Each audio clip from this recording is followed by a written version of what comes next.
Dina, kamusta ka? Mabuti naman po. Hello. At tapos si Coach Julio po. Julio. Welcome dito sa CIA with BA. Parte ng ating show yung mag-share tayo ng mga inspirational stories. Sa vegan, nabalitaan namin na may para-athlete tayo na makakasama. So Dina, ikaw ay currently na nasa national team ng archery. Yes po. Saan ka na nakalaro? First pa lang po doon sa Indonesia po, Okay. 2022 po. And at that time, in 2022, naka-base ka na dito sa vegan. Opo. Una kang nag-archery, nasa Baguio ka. Ilang taong ka nung una kang humawak pa lang ng bow and arrows? Hindi po, mga 40s na po. 40s, okay. Kasi So, 2018 lang po. 40s, na-expose siya to the sport of archery in her 40s. Can you imagine that? So, sports knows no age limit. So, nasa vegan ka na, nag-archery ka. Hindi pa po archery. Sa ibang sports po. Badminton po. Okay. Tapos yung table tennis po. At saka ano yung yun, powerlifting. naka-wheelchair or with your crutch? With my crutch po. Ilan kayo? Ilan kayo mga para-athlete? Dito sa vegan, sa iba't ibang sports, nasa 15 yata. Sa archery lang po. May nakapasok as Philippine team po. Dalawa po kami ng asawa ko po. Full-time ka na ba na athlete? Ano Ako ba? po, hindi ako full-time na athlete kasi may konti po kaming kabuhayan. May pwesto po kami sa palengke ng vegan. Yes. Tapos yung asawa ko po ang naging parang full-time athlete na po. Sa umaga po nagtitraining, tapos pumupunta po sa palengke para magbenta po sa so, pwesto oras ka namin. nagpapalengke kung sa umaga ang training mo? Schedule naman ng anak ko is afternoon ang klase. Kung wala siyang pupuntahan, pwede ako sa mag-training sa umaga. Tapos ako naman, pagpapasok na po siya sa school. So, Ganun po. ang buhay mo, typical na nanay, kahit na ikaw ay may Oo. kapansanan, ikaw Opo. ay isang national athlete, Opo. hanga naman ako sa'yo. Ikaw naman, Coach Julio, At saka yung anak niya po ay palarong pambansa player din po ng archery. ng archery. Naipasok. Graduated na po. So, ikaw, Coach Julio, nagtuturo ka ngayon, coach ka ng archery, both for abled and differently abled. Opo. Pare-pareho mong tinuturuan ng archery yan. And by the way, may background ka ng ibang sport din, di ba? Hindi lang Opo. archery ang Hindi. naharap. Grade 5 po ako, ma'am. Nag-start po akong baseball po ako. Until college po, varsity player po ako ng baseball. Yun din po yung rason kung bakit nakapag-aral po ako ng college. Luckily, nakapasok naman tayo sa DepEd. Way back 2007 po, natanggap ako sa Baguio City, Okay. Pine City National High School. So, nagko-coach na po ako ng baseball doon. But then, napag-isipan po namin na lumipat na dito sa Ilocos po dahil sa yung renta ng titirhan. Nagsik po ako ng transfer po dito sa Ilocos. So, akala ko po doon sa Santo Domingo, saan ako lumaki, wherein nandun po kasi yung baseball. But Okay. then, ang bakante po is dito sa Bigan. Okay. And then alam ko naman po na may baseball dito kasi sila po yung mga kalaban namin way back Okay. high school at saka college. Pero pagdating ko po dito ng 2015, wala pong baseball. Ala. Before that po na napunta ako sa archery, may futsal. ano So sige, pong futsal? okay lang kasi may background naman ako sa futsal. Okay. Sabi nila dahil sa budget, wala mo ng futsal sa Bigan. Yun po, then inopen po yung archery. So sabi ng head teacher ko po, si Julio na lang kasi naalis na yung futsal niya. Then nagkataon po na may national training ng archery sa Palawan. Pinadala po ako doon. Pagbalik ko po dito sa sa Bigan, tinawagan ako ng division office.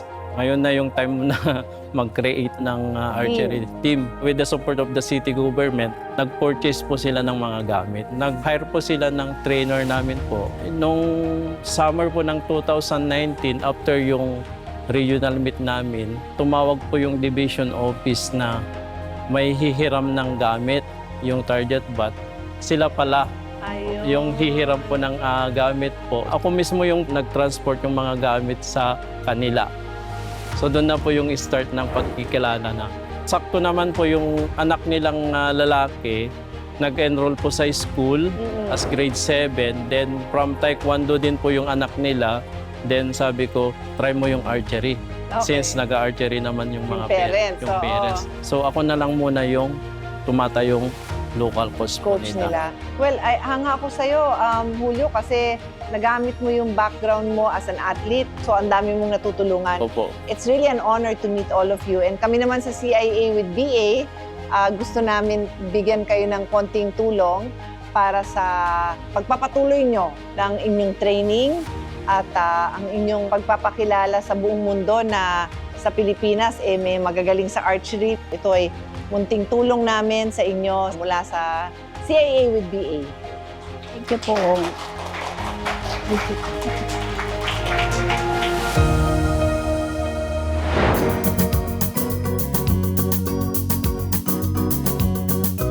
Nandito ulit tayo sa ating payong kapatid at ang humihingi ng ating payo, si Tatay Hipolito. Tatay, pwede niyo po bang maibahagi sa amin kung ano po ang dinudulog niyo sa Cayetano in Action with Boy Abroad? Last year na stroke ako. Noong January na, nagpaghiwalay na yung asawa ko. Kulang kami sa mga budget. Kailangan ko lang ng tulong. Nakipaghiwalay siya dahil may binigay ba siyang rason? Iwalay na lang tayo, sawa na ako, sabi niya. Meron naman kaming isang bata, ma'am. Nasaan po ang misis niyo po ngayon? Nasa abroad mo. Domestic helper. Tapos nagpapadala po ba siya ng sustento? Nung January, mang wala na. Kaya pinilit ko nang magtrabaho. At tricycle ako. Hindi pa okay yung mga kamay ko. Delikado pa. Tigas pa yung kamay. Ilang taon na po ba ang anak niyo, Tatay? 7, ma'am. Kung pwede sana, ma'am, may anak naman kami. Kung pwede sana magkabalikan kami, mabuo pa yung pamilya namin. Napansin ko tayo may singsing ka. Yan ba yung wedding ring nyo? So, hindi ko pa tinatanggal. Mahal niyo pa po. Siyempre, ma'am, kahit sinabi niyang hiwalay na kami. So nakakapag-usap pa kayo hanggang ngayon? Sa bata lang, sir, nagme-message lang siya. Doon sa anak niyo. Pero kayo mismong dalawa, hindi na... Hindi na, sir. Kung minsan, pinipilit na lang yatang makipag-usap eh. Pero wala naman siyang kinakasama. Yun ang hindi ko alam, sir. Kailan po siya huling umuwi? Last July 2024. 2024. Pero since kasi may anak, we suggest talaga na mag-usap po kayo kasi syempre ang maaapektuhan po nito is yung anak niyo po. Kinakausap niyo po ba siya? Nag-e-effort Parang kayo ganun. na tawagan Oo, siya? Parang nananuyang ba yun?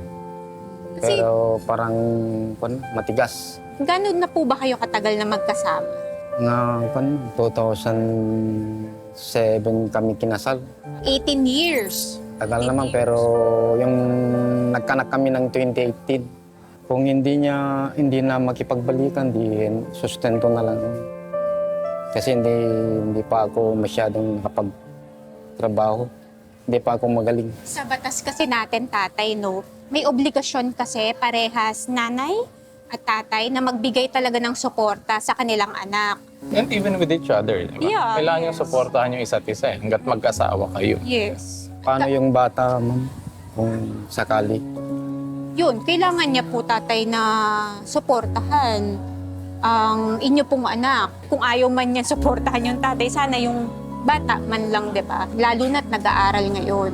Dahil kung ano man yung away ng magkasawa, dapat labas rin naman yung anak, kumbaga. Kung sa ganong situation, tatay, since nasa abroad siya, ang pwede namin initially gawin na maitulong, pwede tayong sumulat ng demand letter sa kanya na formally na humihingi tayo o pinapaalala natin sa kanya yung obligasyon niya na magbigay ng suporta sa anak ninyo. Under the law rin po, kung sino yung mas may capacity to pay, siya yung mas may malaking parte dun sa obligasyon ng pagsuporta sa anak nila. So sinabi nyo nga po kanina na kayo ay nagkaroon ng sakit at nagre-recover po kayo ngayon, nagpipilit po kayo, though hindi pa kayo fully recovered. At si Mrs. po ninyo ang working ngayon sa Hong Kong. Siya ang may employment, siya ang may needs to employed pa provide rin for siya the family. Kaya Oo. Kawawa yung bata eh. Paglaki niya, broken family. Ano ho bang pangalan ng asawa niyo? Mary Jane Mary Jane. Baka naman mapanood ni Nanay Mary Jane ito. Magbago isip niya. Open naman yung show kung gusto nyo dito mag-usap or kung gusto nyo privately.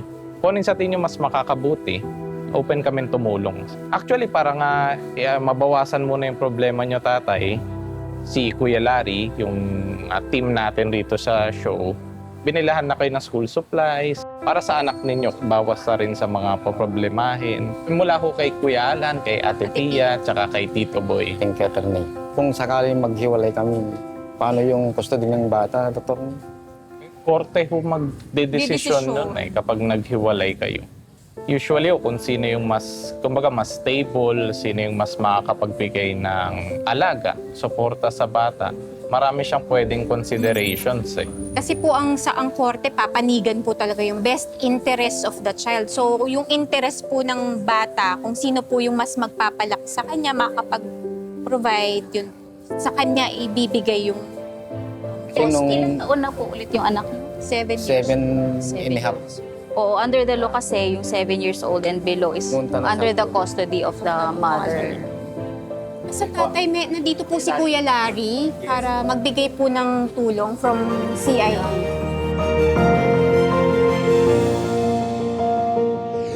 Walang maibigay na detalye si Kuya Hipolito kung saan nakatira ang kanyang asawa sa ibang bansa. Kaya't pansamantalang nagbigay ang programa ng tulong na gamot, groceries at school supplies para sa kanyang bunsong anak. Maraming salamat sa Cayetano in Action with Boy Abunda sa mga tulong sa gamot, groceries at school supplies. Handa ang Cayetano in Action na gabayan si Kuya Hipolito sa kanyang magiging legal na aksyon. Oras na maibigay niya ang mga detalyeng hinihingi ng mga abogado. Cayetano Action agad.